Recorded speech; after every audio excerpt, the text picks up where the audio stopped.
We're there with you. As we have said, the music there. Naz and Damian. Great lyrics. Great lyrics to listen to and absorb. We see so much things are going on here right now, may I tell you. Both here and abroad. So much things. So much things to say. So much things to think about and rethink. The place don't look too good right now. Trust me, it don't look too right. And it's not the normal people them causing it. It's the big guys them. The big guys them causing it. But we are continuing the journey. Yeah, we're not stop. We are continuing the journey. Yeah, based upon sizing it up with different ones. We come to the conclusion and say the one we're going to play is very graphic in a broadcast. So tonight we're going to play that. And then we're going to have an interview about a wellness Caribbean symposium where come up. Very soon we have Kailash, my brethren from St. Lucia. We're going to have him on the program. And we're going to have our next brethren where I will you might know from where we call it the social media. Very articulate brethren. We meet him from a Kailash place when we was invited on there 2 years now. 2 years now. We call him Riza from Islam. Riza, what we call Nation of Islam brethren, and very profound and articulate in our reasoning. So we're going to feature that tonight. Plus we have some little clips. You know, we want to take this turn in a cutting edge style. And as you hear, we continue saying that a whole heap of people kind of lose interest after a certain time of listening to certain things, especially now. The youth, them don't have a good listening span. Them get carried away, maybe after 10 to 15 minutes, them gone to something else. Well, we kind of figure out how to get the listener them to hear certain things where we say, and where we did I say from long time, by using Instagram and YouTube and the other social media, Facebook, all of them, where bring through authentic, historical and uplifting things that them say. But it get missing by a whole heap of youth because all them interested in it is the wind up, and the twist up, and the gossip, and them something there. So we're going to use the technology where at our disposal now and incorporate it into the cutting edge. And I tell you, you're going to be very inspired. I mean, we started long time still, you know. It's long time we are doing it, you know, but now we're going to step it up. We're going to step it up on the cutting edge that you also can go and look and don't just use these social media things for madness. You know, we are inspire you. One way is to listen to the information and inspire you to go and search for the information them yourself. Very important that you do that, especially in this time here. Because too much, you know, weary and lazy are going right now. It kind of divert your attention from the real issues and the real open up your faculty of understanding and make you think. Critically thinking is what we're all about. So this year you're going to hear enough of that. Enough of that. You know, this year. I mean, I talk about the false one, them, you know, the one them where is not historically are spiritually uplifting, because a lot of the one them we will play and we have been playing is things that we have been saying long before this Instagram and this Facebook and this YouTube get so popular. We used to say these things and get cussed for them too.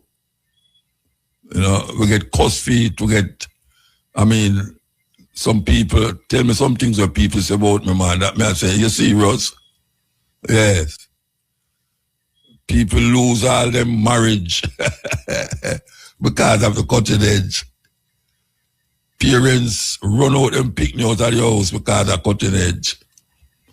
But now, we see a whole heap of information that come to light now where don't make me look so bad again, because people, I hear it now from voices that don't have the dialect like what we have. So I can admit that I don't have a teacher dialect, you know, proper English dialect, and I don't try to put on nothing upon my language to make it sound different. But we want to give you some of the language that you prefer. But the information is the same way I don't give already.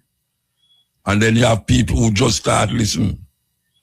Yeah, people who just start listening. So we all cater to them too. So as to say, a cutting edge still 30 odd years and still going. I will give thanks to Shane there, I will do still. Because him knows him there for a long time. And we always appreciate when him butt in pan. When I hear it when him butt in, but me like when him butt in. Sometimes I'll forget something and him just correct me, and sometimes I don't remember certain things and him just put it in me and I say, yes. So why yell up Shane Clark? Yeah, Shane Clark, why yell him up? We're not stop yell him up, man. Yes. So we are continue, as we are saying, we are continuing the journey. Here we go, brand new, Inner Circle. Here we go. Sorry. The other day, yes. Them still try to get him out, you know. And them I say some African from Ivory Coast really behind that attempted coup. Yeah, behind the attempted coup. Them try overthrow him again. I think it's the same man where him did overthrow, I try a thing again. I try a thing, but him overcome it again. Enough coup, enough trying to overthrow him. I go on, believe you me. But him stand up the still, we hope him stand up the longer than long. You understand? Longer than long. Break time. Really something else, don't it? For those of you who follow it up, well, it really changed up the whole international law of how you go about things. Donald Trump decides, say, him not go follow nothing with them write down. He might go by himself. And do what him want to do. Him not care.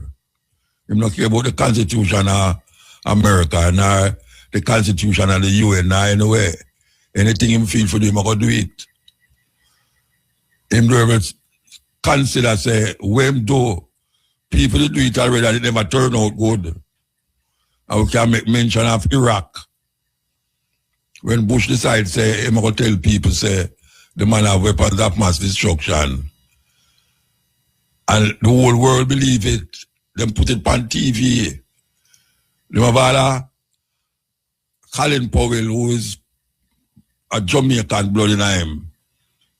They on TV all over the world and show them the movement of this weapon. This weapon where Saddam did have. And it turned out to be a lie.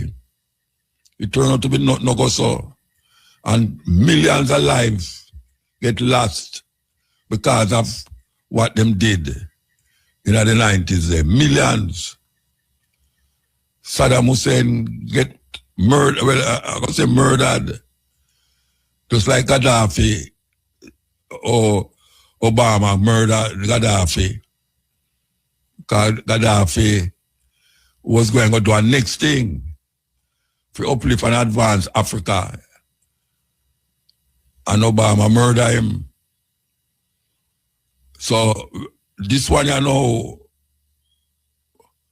him decides say him not gonna make nobody murder him. Him never give it himself either. I trick him. Well, I not trick him. Them sell him to some of my friend them, give them money for don't do nothing, forget him. You see what money can do. What money can do, may I tell you. Okay, so we're going to play this thing while I listen to it. Listen. Good morning. We continue our breaking coverage of what may be the most audacious military operation in recent Latin American history. Venezuelan President Nicolas Maduro is now in United States custody after being captured in the early hours of this morning. But as more information emerges, we're learning that this wasn't simply a military victory.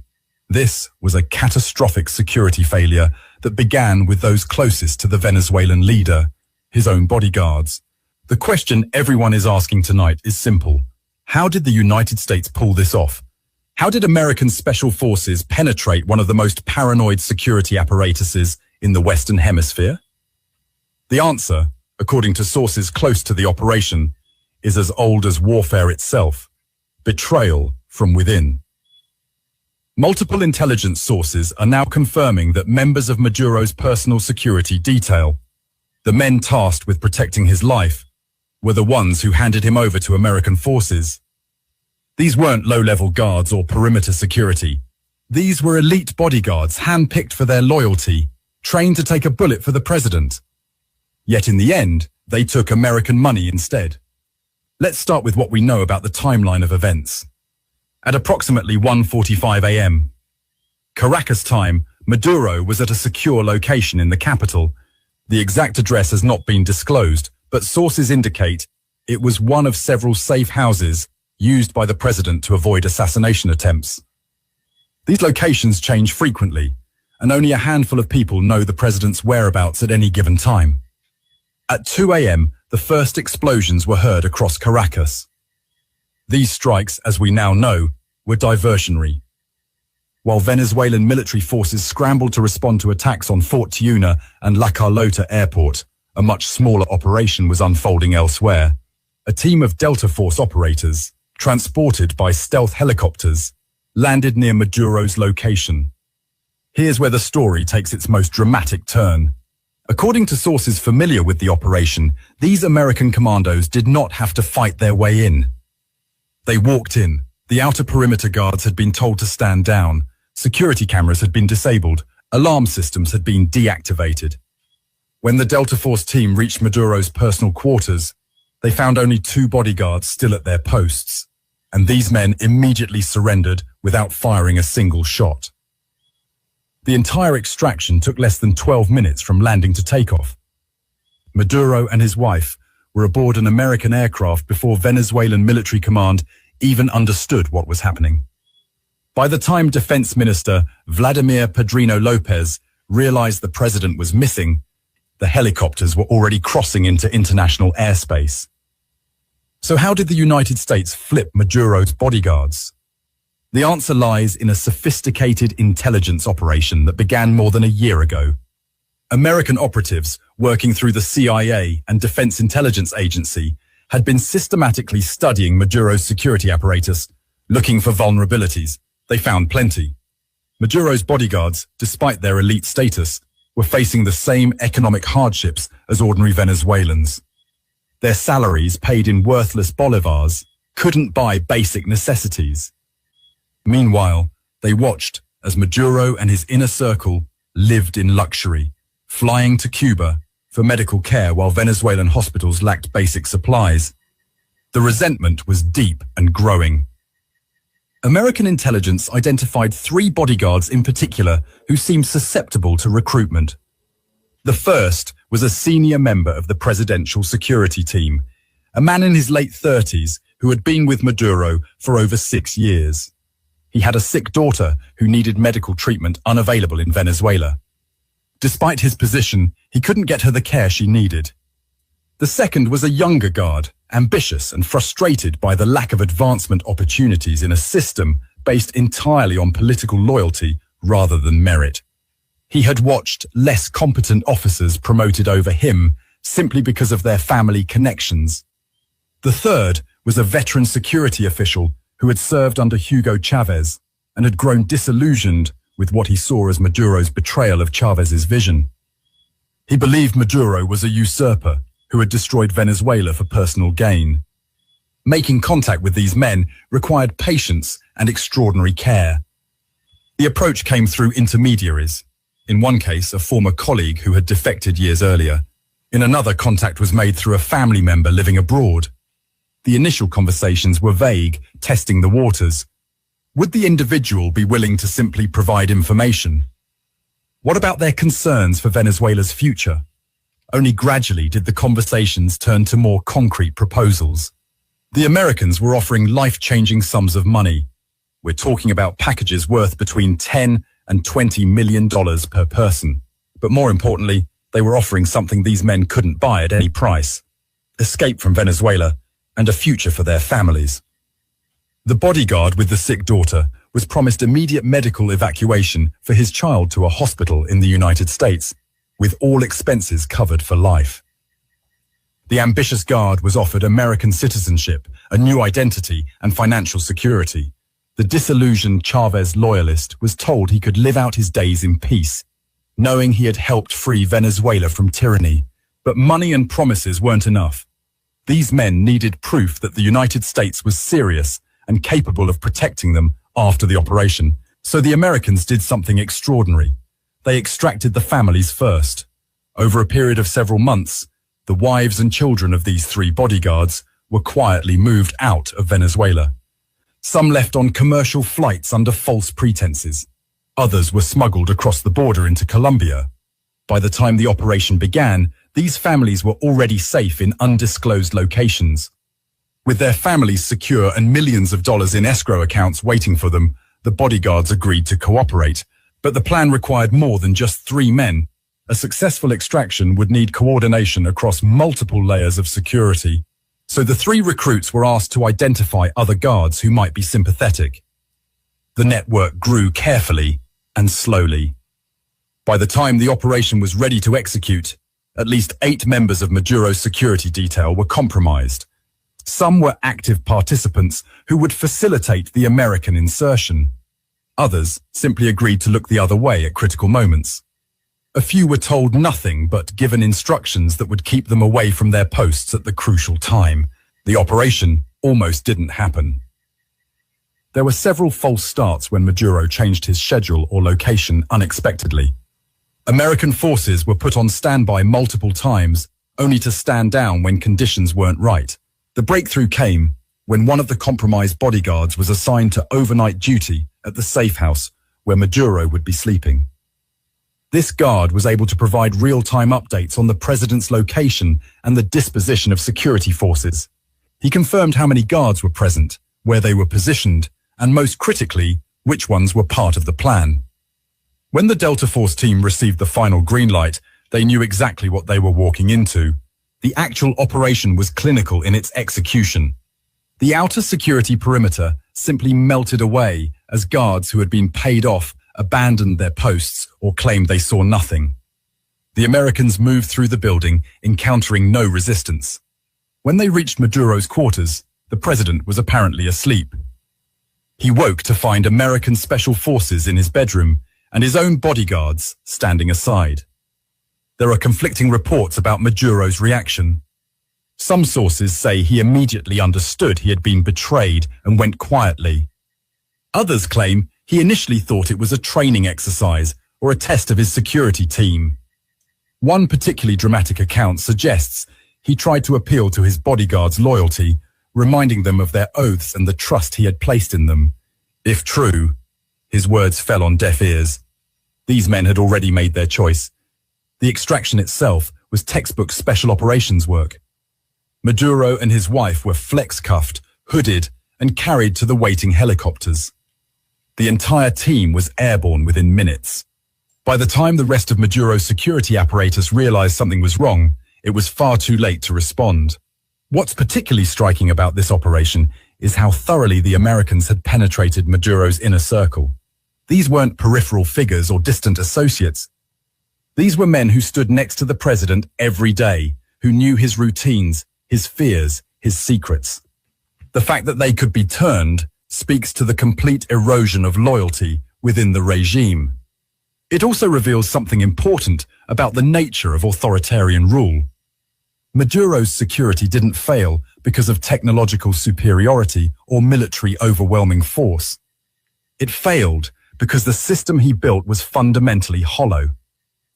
Loyalty purchased through fear and patronage is not loyalty at all. When a better offer comes along, it evaporates. The bodyguards who betrayed Maduro made a rational calculation. They looked at their options and chose survival and prosperity over continued service to a failing regime. They knew Venezuela was collapsing. They knew Maduro's grip on power was weakening. They knew that eventually there would be a reckoning. The Americans simply offered them a way out before that reckoning arrived. Now the question becomes, where are these bodyguards now? According to sources, they were extracted along with the American team. They're now in protective custody, likely being debriefed by intelligence officials. Eventually, they'll be relocated under new identities, their promised payments delivered, their families kept safe. For them, betraying Maduro was the beginning of a new life. For Maduro, it was the end. The man who survived coup attempts, assassination plots, and years of international pressure was undone not by his enemies, but by his own guards. The irony is almost Shakespearean. He trusted these men with his life, and they sold it for the price the Americans were willing to pay. This operation will be studied for years as a masterclass in intelligence work and psychological operations. The United States didn't need to invade Venezuela with tanks and troops. They didn't need to bomb Caracas into submission. They simply needed to identify the right people, make the right offers, and wait for the right moment. The bodyguards did the rest. As more details emerge, we're likely to learn even more about how this operation was planned and executed. There will be congressional hearings, after-action reports, and eventually, perhaps, books written by the participants. But the basic outline is already clear. This was a betrayal purchased with American dollars and executed by men who decided their loyalty had a price. The broader implications of this operation are still unfolding. What happens to Venezuela now? Will there be chaos or a transition? What about the bodyguards still in Venezuela who weren't part of the operation? Are they now suspects facing potential execution? And what message does this send to other authoritarian leaders about the reliability of their own security forces? These questions will be answered in the days and weeks ahead. For now, what we know is this. Nicolás Maduro is in American custody, his wife beside him, captured not through military conquest, but through the calculated betrayal of the very men sworn to protect him. In the end, his greatest vulnerability wasn't external enemies, but the weakness of the system he built around himself. This has been our special report. We'll continue to bring you up. Trust.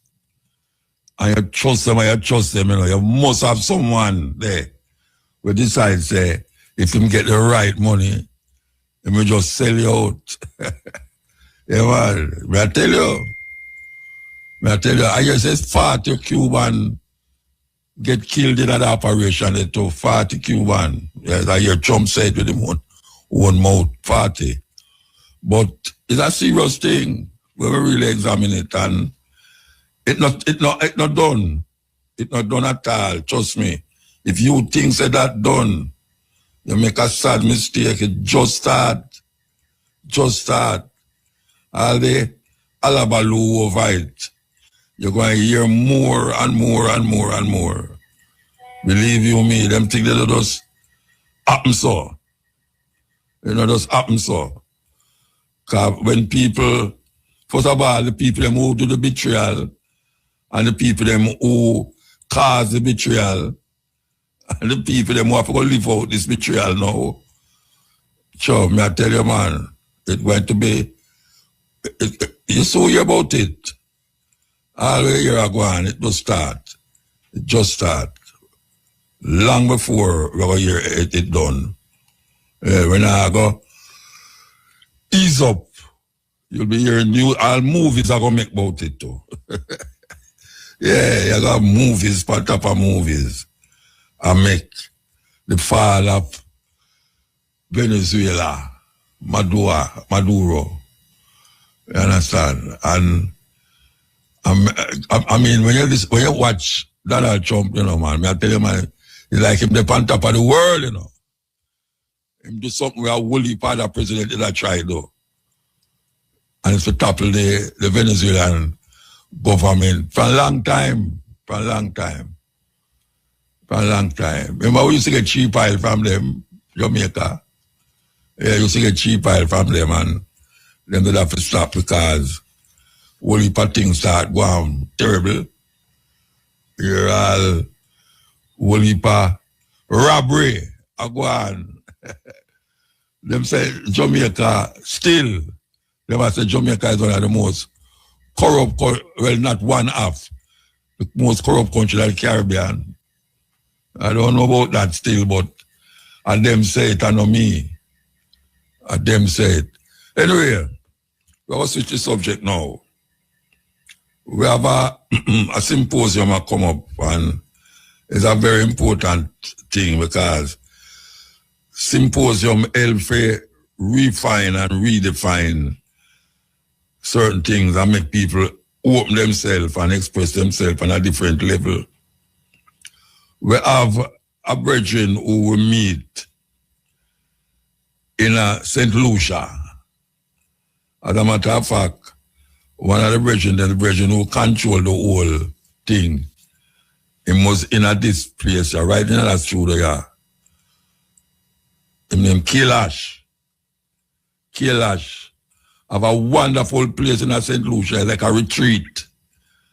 And him is a herbalist, plus other things. I will feel good to know, say, you have a brethren who study the thing on a level where him can push it out there to the public and really help to transform this idea of Rasta and Bush Doctor biz talk. You know, people don't know, so you can bring it into a level where you are exposing it on another level. And we are talking about the herbal remedies. And this brethren, me and Kailash, him kind of have it to the T. I want to say to the T, me talk about to the T. At the point, I think I left cruise me the pan the other day, and a white woman come to me and say, she remember me from down at Kailash retreat. And I say, yeah. She say, yeah. And she say, you know, I went there with certain little problems. And see, now I'm on the cruise here. I don't have that problem again. So we give thanks. And then at the same time, we had a brethren there. Well, Kailash should have a retreat there. And we was part of that retreat at that time. And remember the next brethren there now where people might know him from what them call it, the YouTube and the social media. Very articulate brethren from the Muslim community, Nation of Islam. And I hope him up on the line, you know. I hope him up on the line. I don't want him to up on the line. I can say the two man him up on the line. Riza Islam? No, I don't hear him. Kailash? None of them are there. Where are going? Shane? Oh, so I don't hear them. Kailash?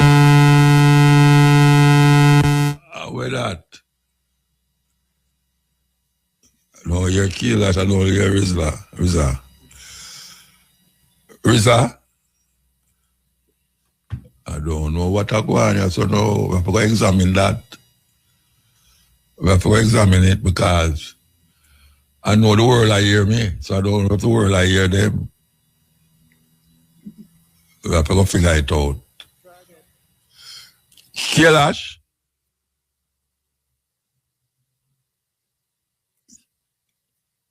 Kailash?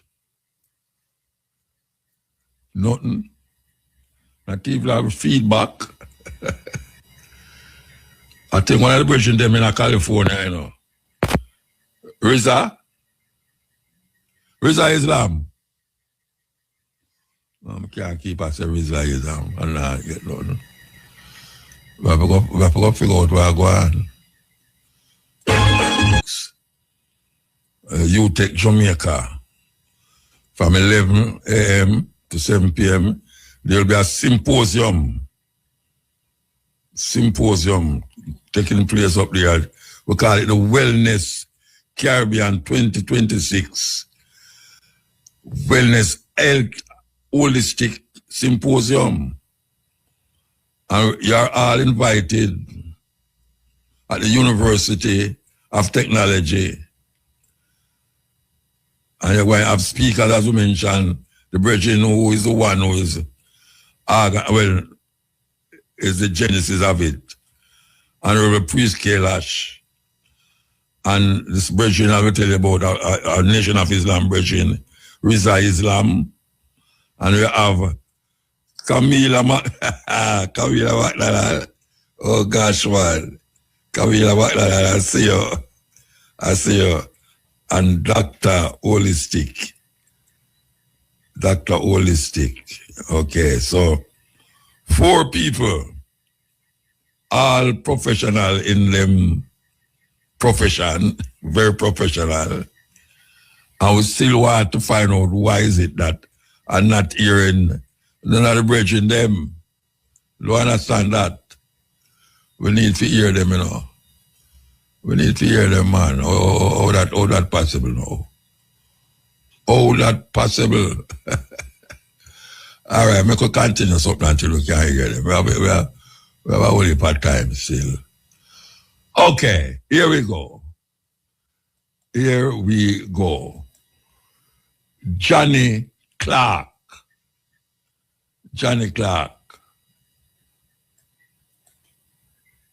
Sinners, repent and save you. Please, Kalish. So, yes, my brother, blessed. Rastafari. All right, I hear you. All right, so that is good. We hear you. So, the other version, on the other line? Yeah, brother Riza. Riza Yes, Islam? my brother. Beautiful, yes, beautiful. I was kind of worried the whole community say it now go right. Anyway, give thanks. All right, so Kailash, how you doing, man? I'm good, man. What about you? Are you good? Yeah, man, every time. A long time I don't hear from you. I guess you come on enough and I don't see and I hear you. That's about 2 times. Enough time, that man. Anyway, give thanks. Man, yeah, man, love. I just mentioned a while ago, I don't know if you hear me, that I met a daughter upon the cruise the other day, and she reminded me, say, she was a sister who was next door to me when we down there with a little youth. And she said she went down there very sick, and as I can see, she was on the boat, well healthy and nice, and she said, give thanks still, you know. So really give thanks, man. Yeah. All right, so I see this wellness symposium, you know. I know it's high orchestrated. What it going to feature? I know the features. I said see the one them was featured on it, but what is the main crux of it? Well, basically it is to really introduce the people of Jamaica, or just give the people that really do what we'd call complementary medicine or alternative medicine a platform, and just allow people to understand that there are other solutions and many of the things that they take for granted, like massage, acupuncture, yoga, tai chi, breath work, you know, how all these things that would actually work collaboratively to give people wellness. So the theme of the symposium is really the habit of wellness.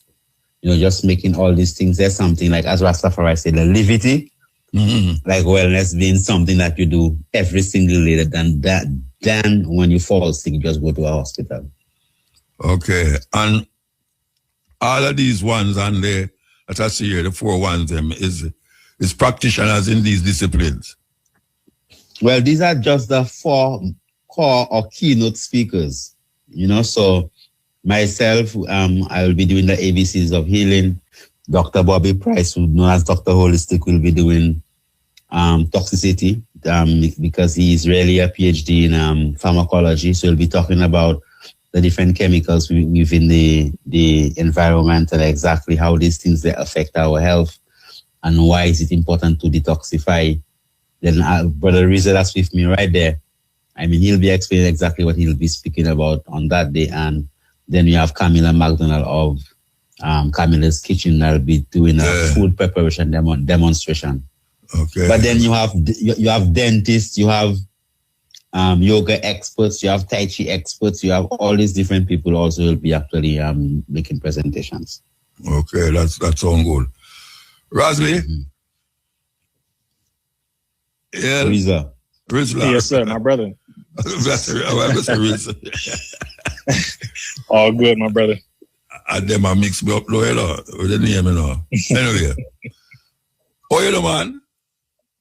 Yes, sir, I'm well, my brother. I just got off the plane. Oh, yeah? Plane and hopped on the phone, yeah. Wow. And it's California I come from. Yes, sir. Yeah, Yes, that's well far. All right, now I'll keep you long then. All right. What you going to offer to the people them? Is it the first time you're going to come to Jamaica and speak? Yes, first time.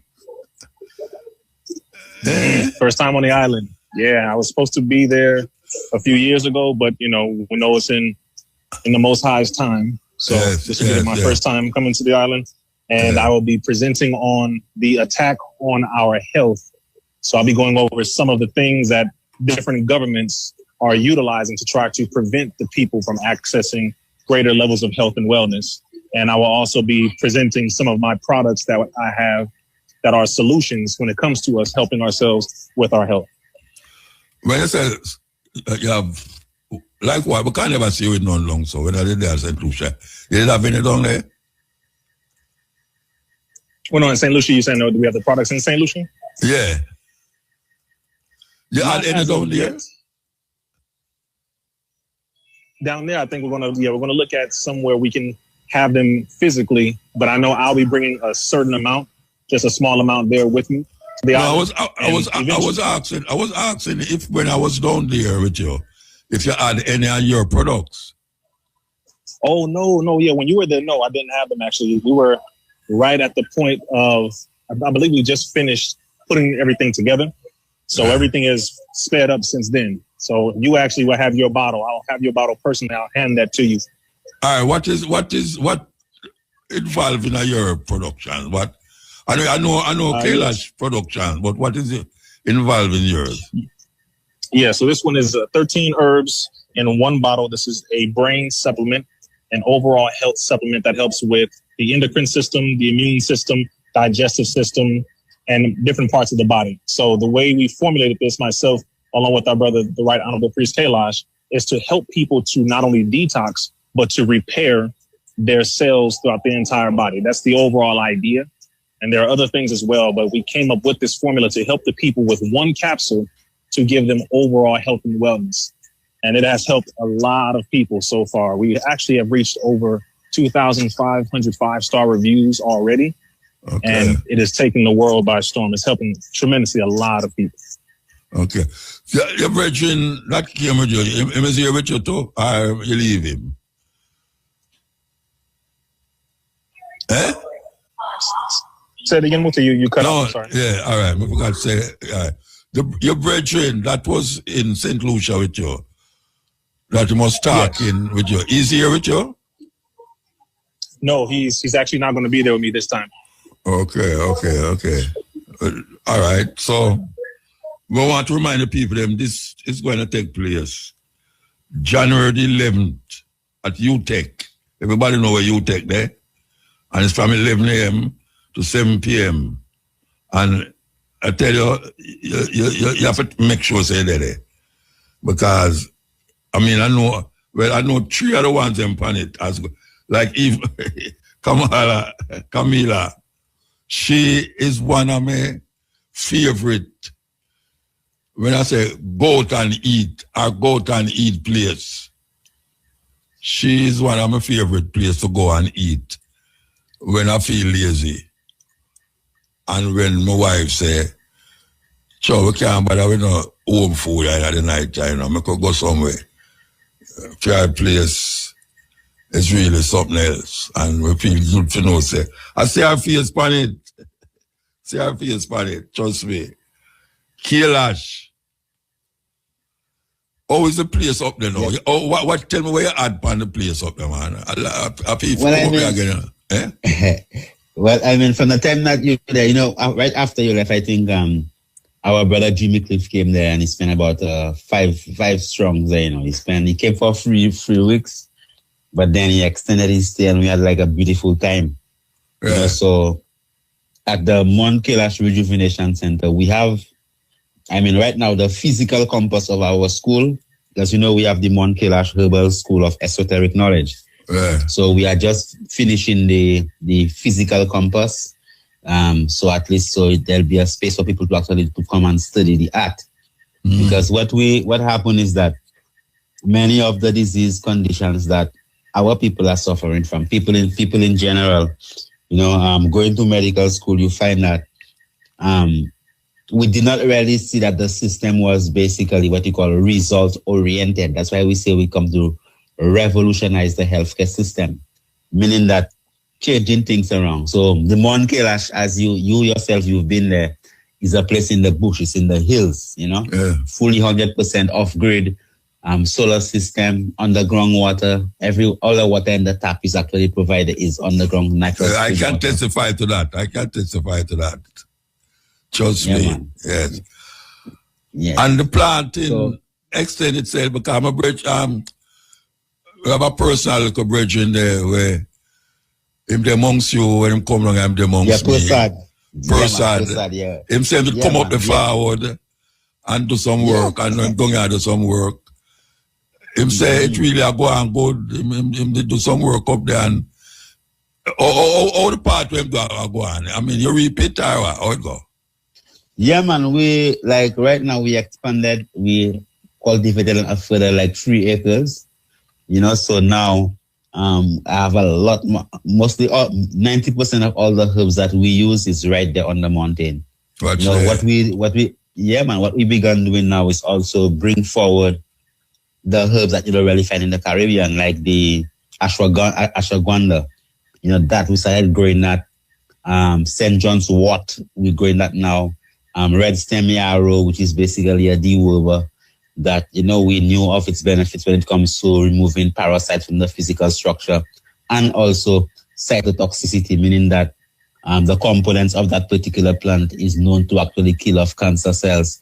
So for me now, specifically coming from the root of Rastafari, I always felt more comfortable, in selling or creating products from herbs that I know what their source is. Of course. Yeah, man, because I had this incident whereby we use a product. We got herbs from a different country and we actually created some capsules and we actually sent it to test, and what we found is that these herbs had what we call pesticidal residues. Meaning that, so you might think, well, somebody might tell you, well, yeah, that thing they're organic and natural and nice, but yet still, when you really test it out, it has a lot of phytates, a lot of chemicals in it that could actually cause damage. So the old medicine that you think that is good for you, right? So from that time, trust me, we clean out the cut off trees and started to take things and just get rid away to get rid of and thing. Yeah, man. So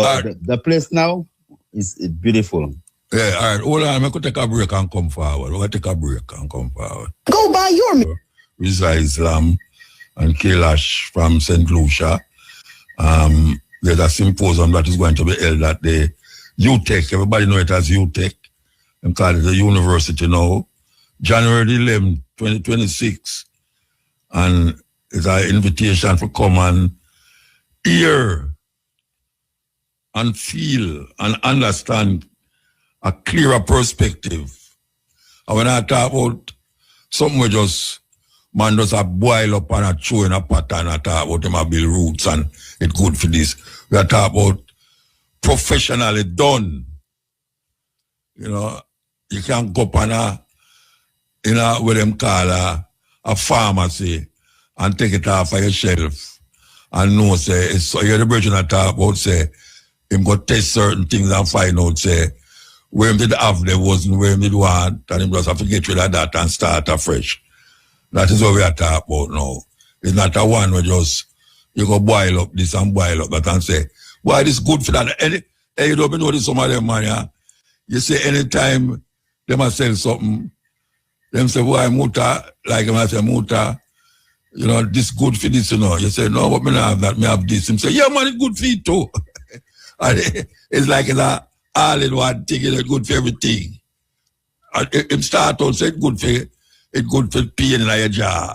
And then him say, but what after your foot bottom, you're going to have pain in it, it's good for that too.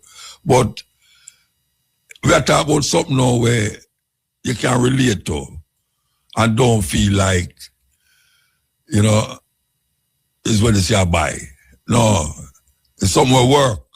And as I tell you, say, me go experience a bridging place in a St. Lucia and me give it 100%.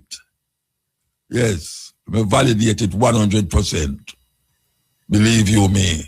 You remember that talk about everything off the grid, and that we are talking about. That we are talking about. So we give thanks to the bridging is here, and we give thanks and continue that journey there. By the way, your book, tell the people about your book, Bridging. Kailash, tell them people about your book. All right, give thanks. Well, I mean, I have a book called The Herbal Manual, which is, I have a brand new edition hardcover that actually goes from the cells of the physical structure, you know, digestive system, respiratory system, nervous system. So even before we start to tell you that this bush good for this, this bush good for that, you have to know what is this and what is that. So you have to know when you eat, where the food go to, when you drink, where the water go to, when you breathe, where the air go through, what's your nerves, what's your skin, how your eyes see, how your ears hear. These simple things is like the manual of how the physical structure actually function. And then we have over 50-something herbs from the Caribbean. And basically we have their scientific names, common names, what's they used for, how to use them, recommended uses. Because everything is, you know, growing up, our ancestors used to just say 3 leaves or 3.5 leaf or 2.5 leaf, you know, and the time that we are now, you know, it is critical that our processes are very clear. So what we did, we added upon the knowledge of the ancestors, what they provided us with. And then we know, we study. Well, the science just validated what my grandmother have always been saying all the years, that guava leaf is good for stomach problem. You know, that guinea hen weed does give you strong back or help with the prostate, you know, or even here in Jamaica, you know, you have plenty of herbs that's growing. I mean, Jamaica itself, because people really don't understand that the pharmacy, that the PHARMACY is really FARMER, the pharmacy, SCE. You know, so the amount of herbs that grow wild here, like the sarsaparilla and the cherry roots and all these different roots and barks, you know, you have a lots of what you call scholarly articles on them, research that have been done on them, from the soursop leaf, the soursop root, the soursop bark. And how is it that if when you use the leaf, the root, the bark, and the stem all together of the soursop, you know, how it actually helps to heal the physical structure. So it is critical that we know the know-how, how exactly to do things. So for instance, we had so many people dying of malaria, and then this ancient Chinese, traditional Chinese doctor, he was able to use the ancient way of preparing, right? A particular herb, a particular herb that everybody does use it, but if you don't use it a particular type of a way, you won't get the same reaction. You know, so when you know how to use the herb, for instance, what they call vervine, blue vervine, you know, if you just blend blue vervine and drink it, or you boil it and make tea, it's different than if you pong it, squeeze out the juice, and you actually drink it. That actually is like a very potent laxative purge. You cleanse, you builds up your nerves. So it is critical. So at that lecture, what I will be doing specifically is speaking of what you call the ABCs of healing. If it is that you have high blood pressure, Many times people have high blood pressure and they on how many drugs taking. You know, when I went to medical school, that's where I learned. I say, hey, I know so many people that they're giving lisinopril and it's not good for black people, you know? So I learned that many of the drugs that are being prescribed, it is just not effective for us. So if you have high blood pressure, what are the things you could do to help to bring down your pressure? Just stop eating bread, right? If you just stop eating bread, and that's, oh man, but I eat whole wheat bread. But it's not just the bread, it's the baking powder in the bread, what you call sodium. You know, so if you could just stop eating bread every morning, you know, that could help to bring down your blood pressure just because it is sodium high. You know, blood sugar levels, diabetes, how you could help people with diabetes. And what are the other conditions that you could develop when you have diabetes? Neuropathy, damage of your nerves, your vessels, diabetic glaucoma, you could lose your eyesight, retinopathy. Your retina could actually detach because of increased pressure behind the eye. So we're going to be basically going into the disease and offering you simple solutions that's right there. And I have been blessed because I've had a very wonderful experience of having to deal with thousands and thousands of people. People that couldn't have children and have children now, people who have prostate cancer, breast cancer, cervical cancer, you know, and learn how to actually utilize the ancient knowledge with science, because we're not telling you not to go and do an ultrasound, because I know the benefits of an ultrasound. How then, when you take that ultrasound and you see that, look, you have a fibroid or you have plenty of cysts in your ovary, how then you could utilize your lifestyle, how the things you could change, the things that you could eat, the things that you could start doing, the things that you could stop doing to naturally help to eradicate this disease. So I just want to welcome the people, and I brought Brother Reza with me into Jamaica, and also Dr. Price, because you know Dr. Brother Reza, I mean, he could speak for himself, but he is the man that during COVID that the administration of Joe Biden actually placed him on and in the White House on what they call a misinformation dozen. That's it, Brother Reza? Yeah. Yes, sir. Conspiracy, you know what I'm saying? Oh, yeah. Oh, yes. And actually, interestingly enough, we not only have a lawsuit against them now, we are heavily winning so far with all the information that has come out, because they have witnessed that everything we were saying during the pandemic turned out to be true. Okay. So that is something that has been very victorious, I would say. And I'm going to be revealing different things that have come out, updates about new vaccinations that they're trying to push onto the world, new viruses that they're talking about where they're going to try to coerce the people somewhat like they did during the pandemic, but they know it won't work the same way.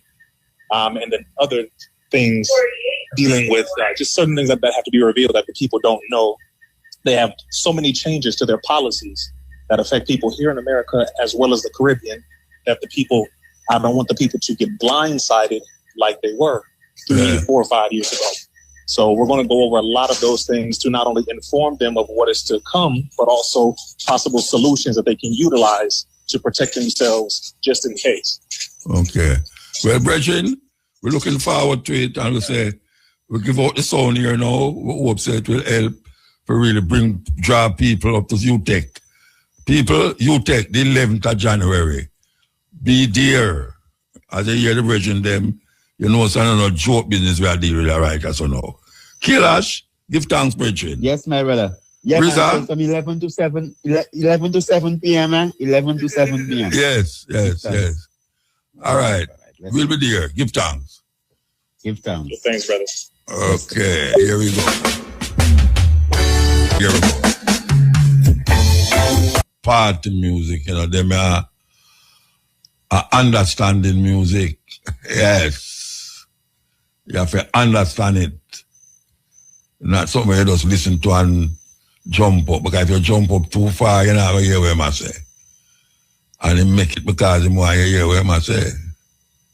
Here we go. She invented a device that gave sight back to people who had been blind for 30 years. And she became the first Black woman doctor to get a medical patent. Meet Dr. Patricia Bath, and what she created will blow your mind. 1981, she's working as an ophthalmologist, and she sees a problem. Cataract surgery is brutal. Big incisions, long recovery times, high risk. But she has an idea. What if we could use lasers? So she gets to work on something revolutionary. The laser phaco probe. This device uses laser technology to dissolve cataracts through a tiny 1 millimeter incision. 1 millimeter, practically invisible. For 5 years, she perfected this invention. Testing, refining, innovating. May 17th, 1988, she gets her patent. Patricia Bath becomes the first African-American woman doctor to receive a medical patent. But here's where it gets incredible. Her invention didn't just improve surgery, it performed miracles. The laser phaco probe restored sight to people who had been blind for decades. Dr. Bath's personal favorite moment? Using her device to give sight back to a woman who had been blind for over 30 years in North Africa. Imagine being in darkness for 3 decades, then suddenly seeing the world again, because one brilliant black woman refused to accept that's just how surgery is done. She holds 5 patents total. Changed cataract surgery forever. Follow for more incredible inventors who changed the world. Yes. Listen and listen well. Listen. The most dangerous thing about your tattoo isn't the pain or the needle. It's what's living under your skin right now.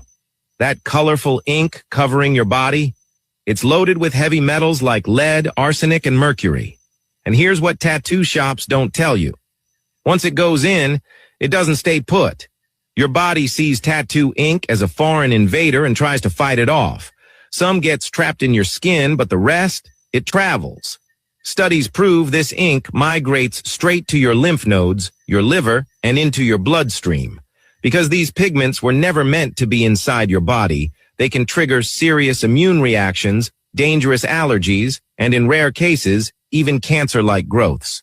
The worst part? Tattoo ink barely has any regulation in most countries. You could be carrying unknown toxins in your skin for the rest of your life. Tattoos are beautiful art, but your body isn't meant to be a chemical canvas. If you're thinking about getting inked, research your artist and ink quality first. One more time. One more time. One more time. One more time. One more time. The most dangerous thing about your tattoo isn't the pain or the needle. It's what's living under your skin right now. That colorful ink covering your body. It's loaded with heavy metals like lead, arsenic, and mercury. And here's what tattoo shops don't tell you. Once it goes in, it doesn't stay put. Your body sees tattoo ink as a foreign invader and tries to fight it off. Some gets trapped in your skin, but the rest, it travels. Studies prove this ink migrates straight to your lymph nodes, your liver, and into your bloodstream. Because these pigments were never meant to be inside your body, they can trigger serious immune reactions, dangerous allergies, and in rare cases, even cancer-like growths. The worst part? Tattoo ink barely has any regulation in most countries. You could be carrying unknown toxins in your skin for the rest of your life. Tattoos are beautiful art, but your body isn't meant to be a chemical canvas. If you're thinking about getting inked, research your artist and ink quality first.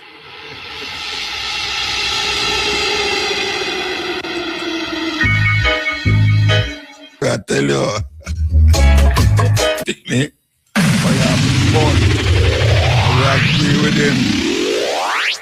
we agree with him, totally agree with him.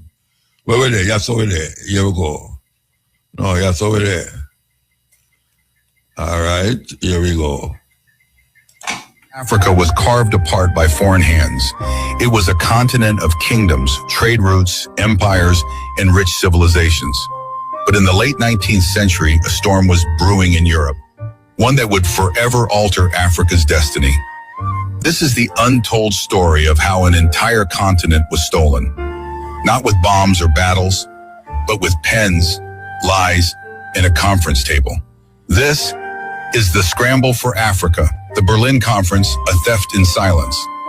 In 1884, in a cold room in Berlin, European powers, led by German Chancellor Otto von Bismarck, gathered to decide the fate of Africa.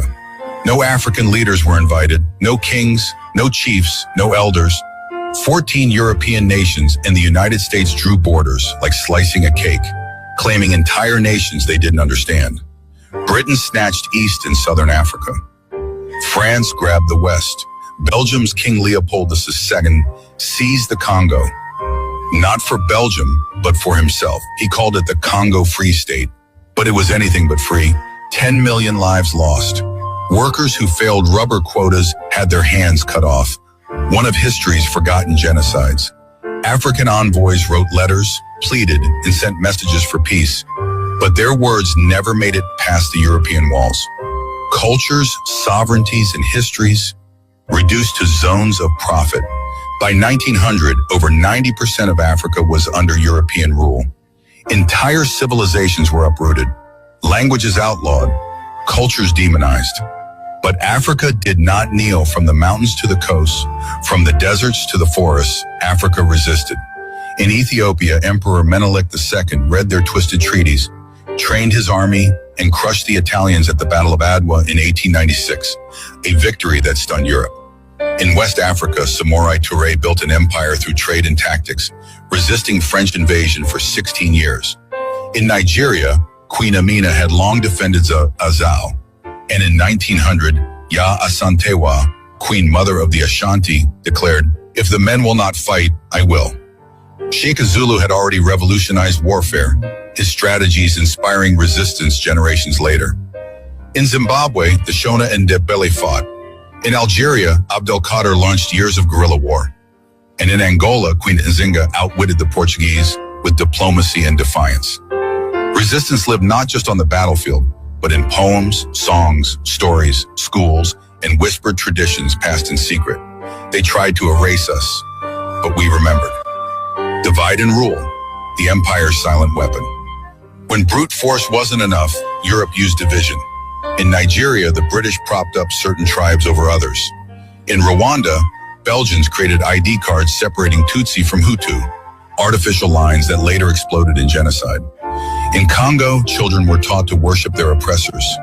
In churches, our traditions were labeled evil.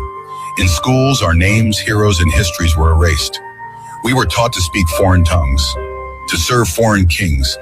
But even then, resistance simmered. African intellectuals wrote, questioned, and taught in secret. Poets, parents, and prophets carried the flame of truth. Economic theft disguised as civilization. They claimed they came to civilize, but they came to steal. Gold, diamonds, rubber, oil, cocoa, cotton, drained to feed Europe's factories and finance its empires. In Congo, forests became death camps for rubber. In South Africa, black laborers dug for gold they'd never hold. In Ghana, cocoa funded Britain, while locals remained poor. Railroads were built, not to connect towns, but to move resources from mine to port. Taxes had to be paid in money, which could only be earned by working for the colonizers. It was theft disguised as development. The scramble's lingering shadow independence may have come, but the blueprint remained. Borders drawn in Europe still divide families, tribes, and tongues. In some nations, 5 official languages. None are African. Colonial laws still shape our courts. Schools still teach European kings over African heroes. Africa grows what it doesn't eat and eats what it doesn't grow. Our resources build luxury and tech abroad, while our youth remain unemployed at home. And when things break, the world blames Africa, not the system that broke it. But make no mistake, the scramble never truly ended. It just changed its name. Africa remembers. The resistance lives. They tried to bury our heroes, but we remember. From Samorai Touré to Ya Asantewa, from Shaka to Nzinga, from Abdelkader to Funmulayo Ransomakuti, the fight lives on. Some wielded swords, others wielded words. Some built armies, others built schools. Resistance lived in spirit, in the soul of a continent that refused to be broken. Reclaiming our voice, rewriting the story.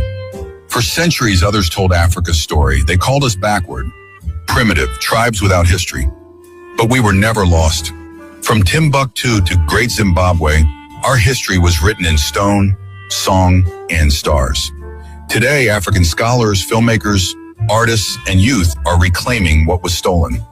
We're renaming streets, rewriting textbooks, restoring symbols. The internet is our drumbeat.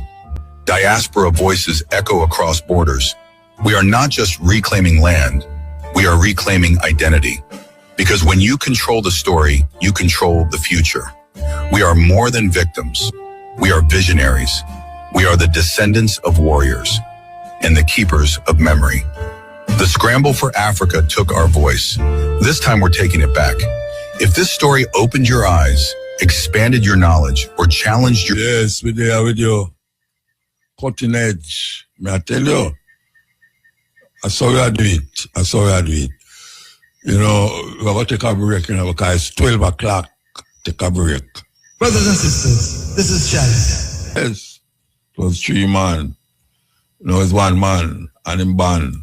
Here we go. Burning Spear. £5 million a year in today's money.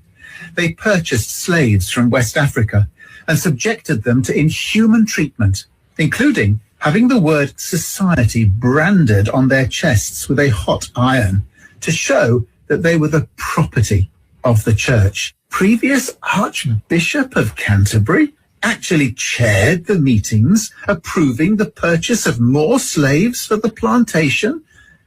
They were needed because so many had died as a result of their inhuman treatment. The church also enslaved children as workers too.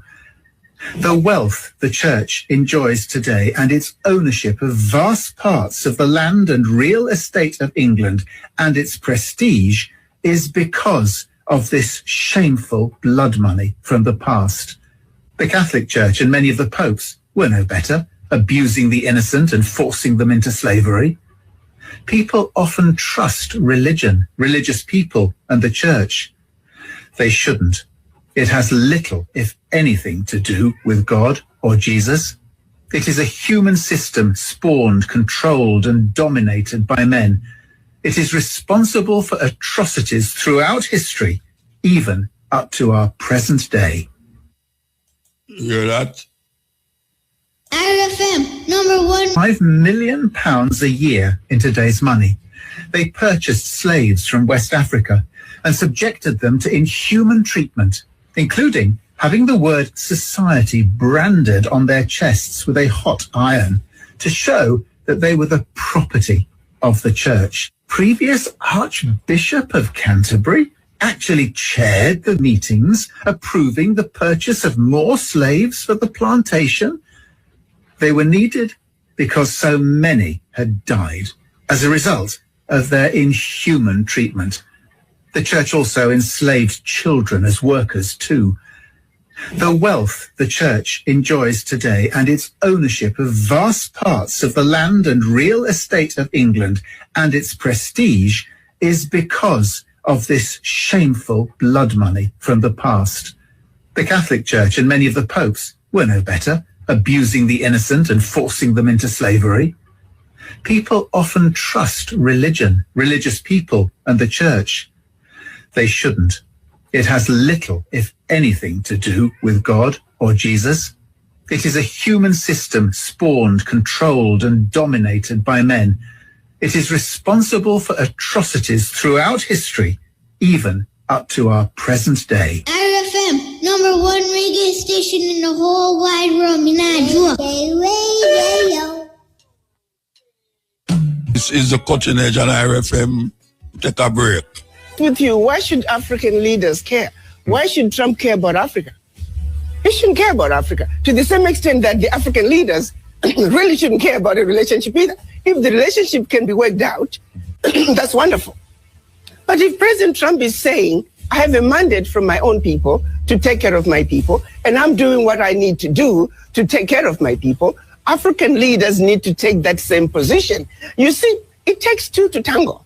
If President Trump does not want a relationship with Africa, Africans shouldn't be begging for it. I'm hoping that this will translate into African leaders looking from within, because they don't really need to keep looking outside.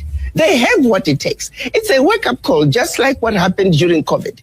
It was a wake-up call for African leaders to realize that you must begin to look within Africa to take care of yourself. When the chips were down, the world walked away from Africa during COVID. So that's a reality. No supplies were coming to Africa. Africans were not manufacturing anything. Yes, Africa must be Africa. Africa must be Africa. Simple. Not two ways about it, especially now.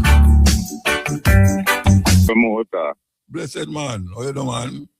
Yeah, man. Happy New Year to you and the family, you know. You too, man. Give thanks to hear you. Yeah, man, a long time I not touch base still, but you don't know. We still have listen to CMA because we still have only 2 years there, man. All right, sir. I hope you don't take it off, you know. Don't take it off. No, man, them years that can't come off, you know. Yeah, man, yeah, you know, I heard the whole world I cry with CMA. Yeah. Yeah, man. So, quick and fast, I just want to shout up 2 people because we're there right at hardcore sports bar right now. Check in and listen what I go and CMA. Okay. Well, yes, I want to big up the one them on the corner, CMA. I want to big up Abby. I want to big up Angie, Odien, Ash, Bojo, Melissa, CMA. Watch it, you know. Whoa. What Melissa do up there? No, yeah, Melissa, the good Melissa. She not do no damage. All right, sir. All right. If you say so. Yeah, but the other Melissa, I be a thing she go on with. I tell you, man. And if ever catch this, man. Yeah, so see, I want to send condolences to Bola CMA because you know him passed on a Friday night and singing. And my cousin Cherry Moody, she passed on, you know, the same time, the same day, 2 of them passed on the state.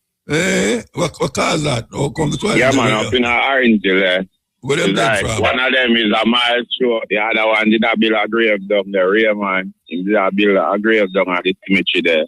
I mean, I don't know what I mean. He just drop down and just dead like that. You see? Down at the grave site? Yeah, Brownstone Cemetery, he might build a grave. No, him drop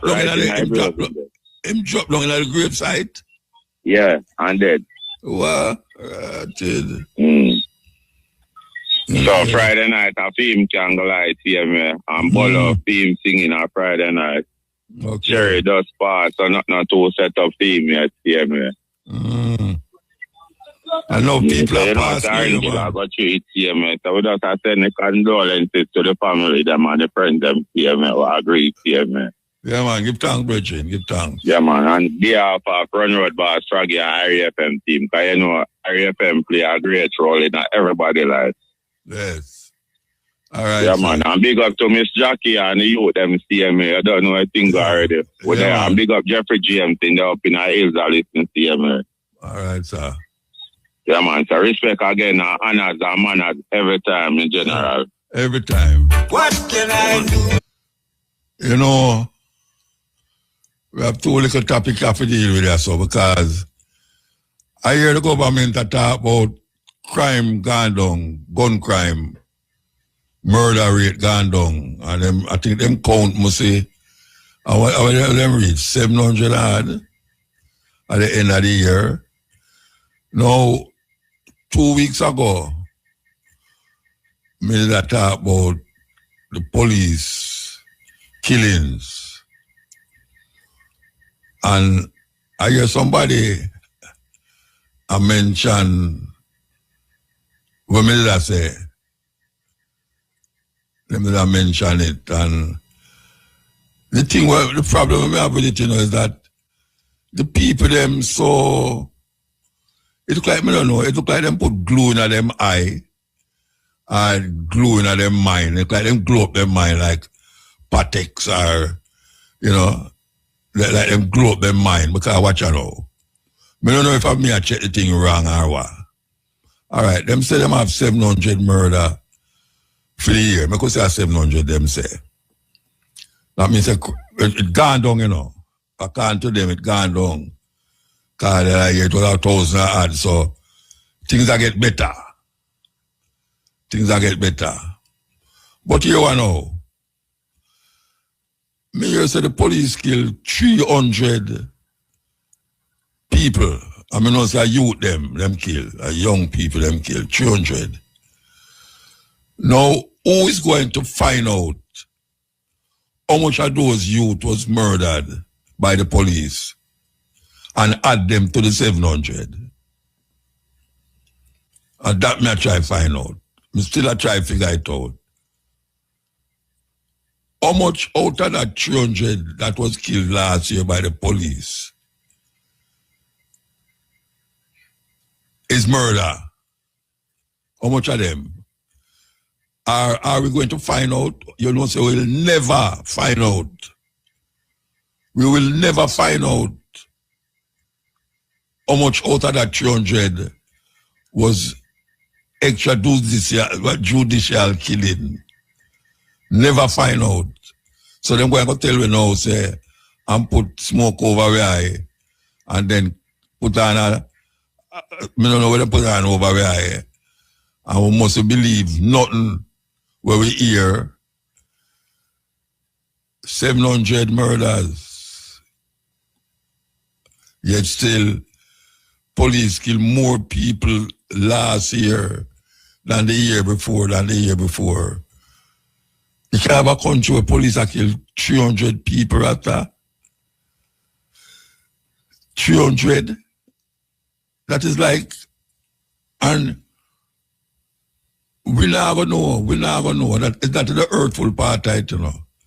Even if it's 10 people out of that,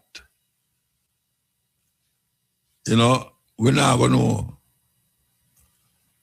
Even if it's 10 people out of that was killed unlawfully by the police, and the other 200 and odd was legally killed, we're not going to know. Because them going to put things over our eye to say, watch a man, the things are going good now for we, you know. It's going good now for we.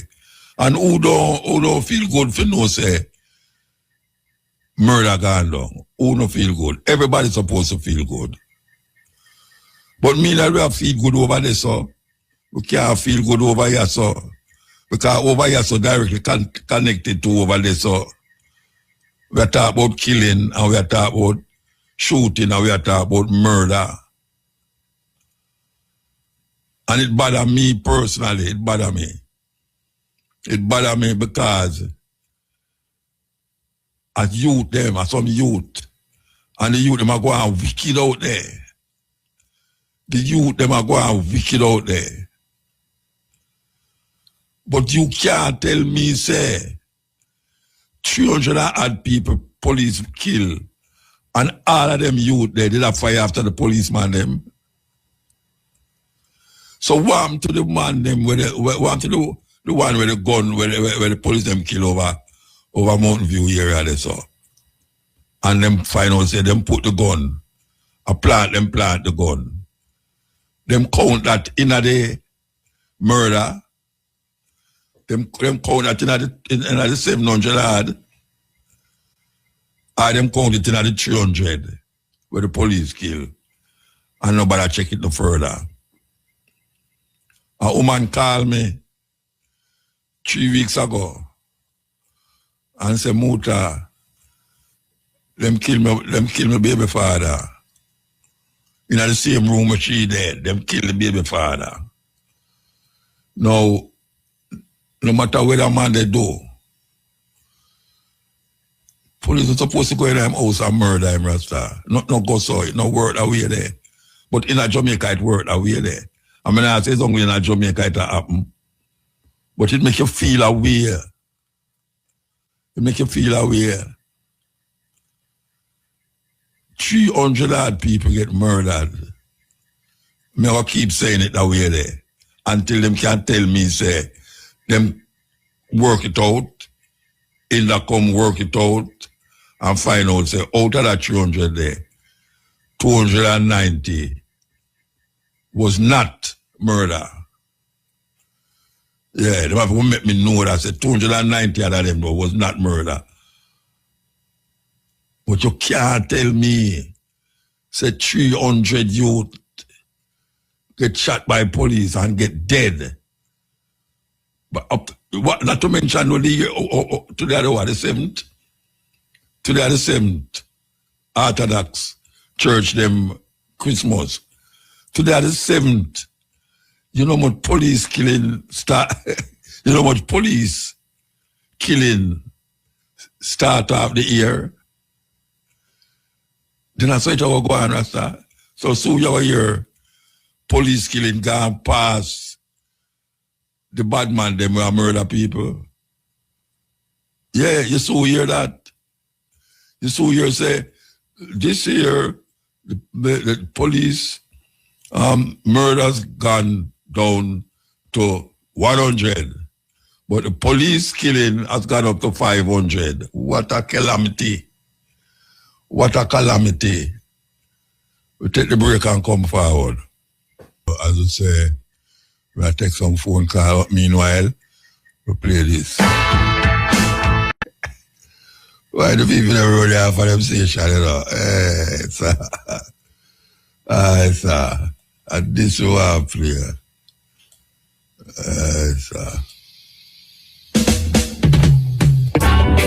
Yes, sir. Orthodox Church Christmas. It was yesterday, 7th of January. And I want you know, say, you know, you have some people that say 7th of January, Ethiopian Christmas. Look here, I know only Ethiopia celebrate Christmas on the 7th of January, you know. Most Orthodox churches celebrate Christmas on the 7th of January.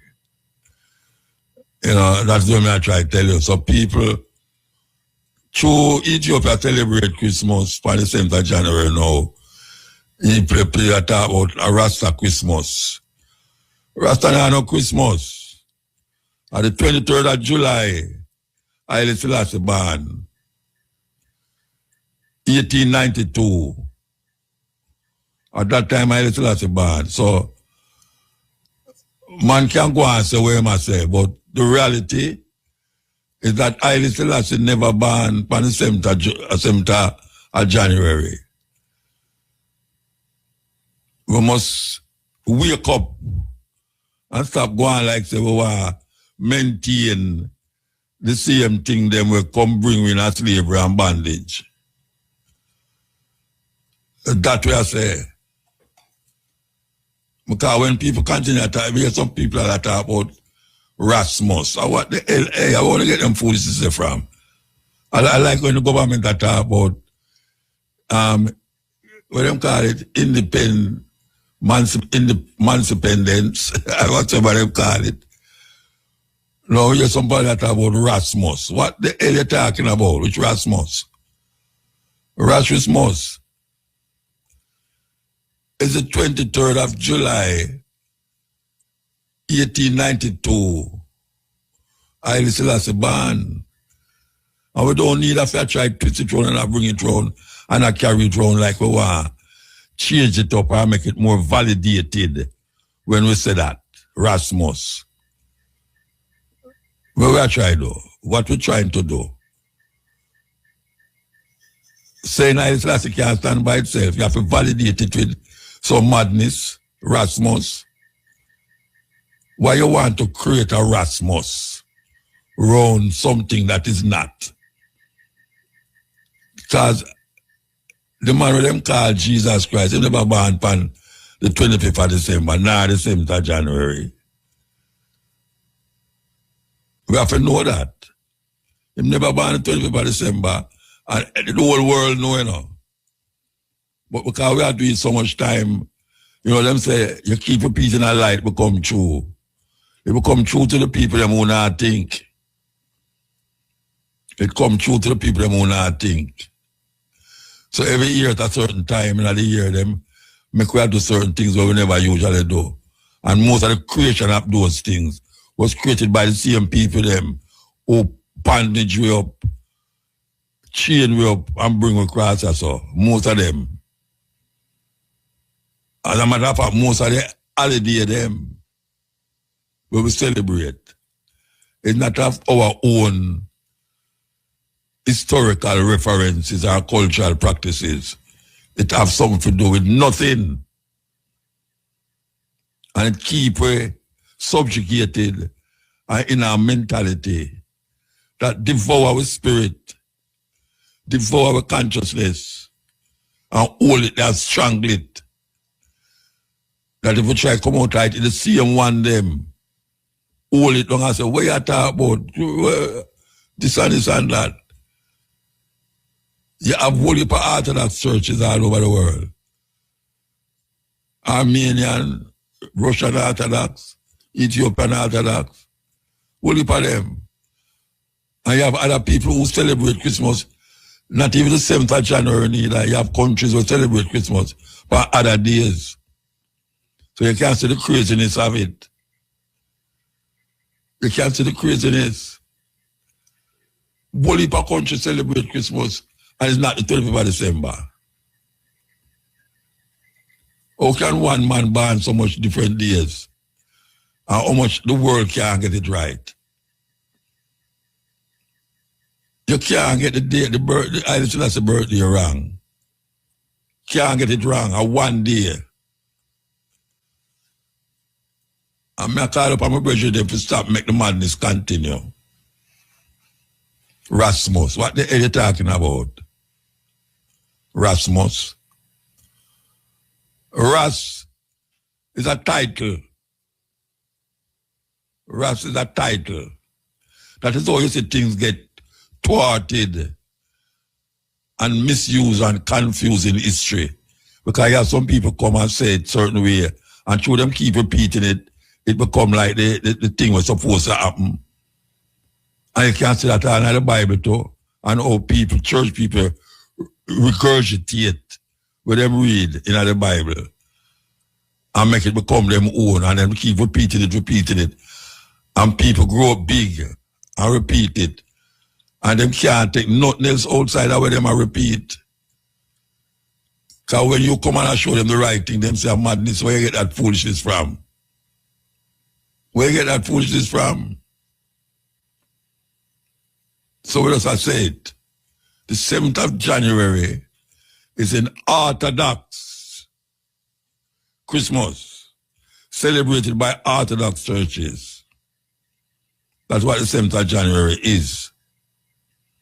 It is celebrated in Ethiopia because Ethiopian church, the Ethiopian Orthodox Church, is the main church in Ethiopia. So they celebrate it on the 7th of January. And then you have, in our compound, them have the celebration the 6th of January. You know, I mean, it bother me. It bother me when I hear Rasta. Rasta, I talk about Rasmus. Like you want to come bastardize the thing and make it, like what them say Jesus. Yes. No go say no. No man never named Jesus. Because him wasn't an Englishman, if you want to take him as how him was. Him come from a place where them call Africa. Where them call now the Middle East. I don't know how the East turn a middle, but then again you see the confusion. You keep repeating the thing, it become lie. And it become true. Because you keep repeating it. So when you come and you say, Jesus Christ, people say, them know we attack.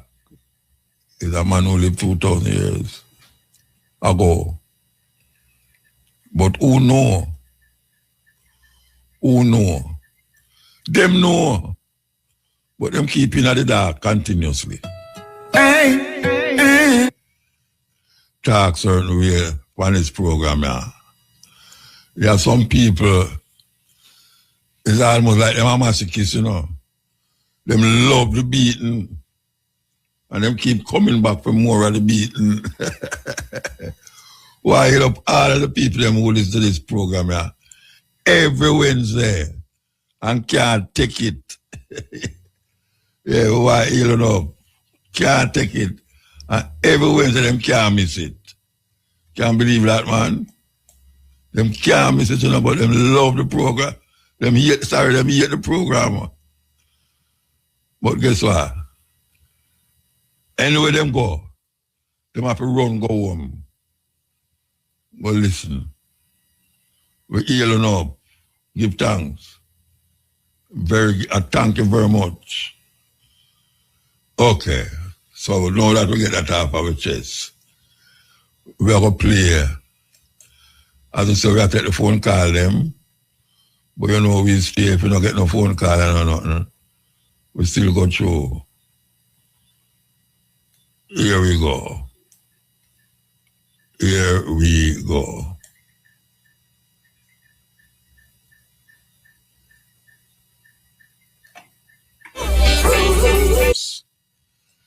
Corruption of thoughts, man. Mind control. How do you know when your mind is controlled? Think about it. How do you know when your mind is controlled? Some people spend their own life with controlled minds. Whole life, until them dead, their mind is controlled. And I want to say, most of the population right now, their mind is controlled. Yeah, man. The system say, get up at a certain hour because you have to go to work at a certain hour. Because you have to catch a certain bus at a certain hour. And you have to sit down in a chair. 5 days a week, you have to sit down in a chair at a certain hour, around a desk at a certain hour. And you go to lunch 12 o'clock at a certain hour and come back at a certain hour. You don't want to miss none of them certain hour there. I should know say you're going in a problem. Serious thing. Men and people catch you in these certain hour. Mind control. Eating differences. We have to recognize the differences. That's why the earth's so pretty and beautiful, man. The differences. Everybody can't go one way. It's madness. After we no army. Soldiers. No, sir. Cultures. It's good when you can experience different people's cultures and be respectful of it. Even though you don't live in that environment. But when you see different cultures, you just respect it. And I find some people who's very religious can't respect other people's culture. Them don't want to respect other people's culture. Not knowing, say, you have people out there that is not a part of their way. And we have to know that. One religion can't save the world. Don't pass it on to yourself. Trust me. Not good. Don't pass it on to yourself. Here we go.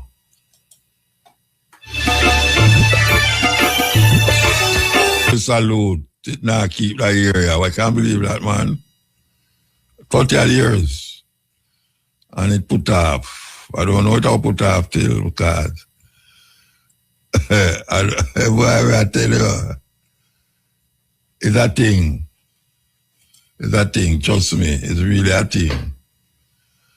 Tony Rebel, I know you're supposed to feel, you know. I mean, I tell you, know you're supposed to feel. Here we go. My finger slip up, you know. Here we go. Countries that killed the most people in history. You won't believe who's at number 1. Number 10, Japan. World War II invasions in Nanjing killed 10 to 20 million. Number 9, Ottoman Empire. Wars and genocides, 15 million plus. Number 8, Mongols. Wiped out cities, 30 to 40 million. Number 7, France. Colonial brutality, 40 to 50 million. Number 6, Nazi Germany. War plus Holocaust, 50 to 55 million. Number 5, Russia, USSR. Wars, purges, famines, 50 to 60 million. Number 4, Qing Dynasty. Rebellions, famines, 60 to 80 million. Number 3, USA. Native genocide plus wars, 60 to 80 million. Number 2, Mao's China. Policies and purges, 70 to 100 million. Number 1, British Empire. Colonialism and famines killed 100 million plus Indians. Total 150 million plus. Empires didn't rise. They slaughtered their way to power. One more time. Countries that killed the most people in history. You won't believe who's at number 1. Number 10, Japan. World War II invasions in Nanjing killed 10 to 20 million. Number 9. Ottoman Empire. Wars and genocides. 15 million plus. Number 8. Mongols. Wiped out cities. 30 to 40 million. Number 7. France. Colonial brutality. 40 to 50 million. Number 6. Nazi Germany. War plus Holocaust. 50 to 55 million. Number 5. Russia, USSR. Wars, purges, famines. 50 to 60 million. Number 4. Qing Dynasty. Rebellions, famines. 60 to 80 million. Number 3. USA. Native genocide plus wars. 60 to 80 million. Number 2. Mao's China. Policies and purges. 70 to 100 million. Number 1. British Empire. Colonialism and famines killed 100 million plus Indians. Total 150 million plus. Empires didn't rise. They slaughtered their way to power. Yes. Last break. Here we go. It's Decision Day this Thursday, January 8th for the laundering $800 million in cocaine money. For centuries, the Vatican stood as the world's moral authority, but behind closed doors, a shocking operation was unfolding. Archbishop Paul Marcinkus had turned the holy institution into a criminal empire. He used diplomatic pouches to smuggle cash across borders without inspection, created fake accounts under saint names, and disguised drug money as religious donations. Mafia bosses made fake pilgrimages to personally deliver millions in cocaine proceeds directly to Vatican City. Italian investigators discovered that Vatican accounts contained more drug money than actual charity funds. When journalist Roberto Calvi threatened to expose everything, he was found hanging from London's Blackfriars Bridge. His pockets were stuffed with bricks and $15,000 in cash. The mafia had silenced him permanently. Meanwhile, Marcinkus fled to Vatican City, hiding behind diplomatic immunity. The world's holiest place had become the epicenter of organized crime's financial network. Sacred walls protected the dirtiest money on earth.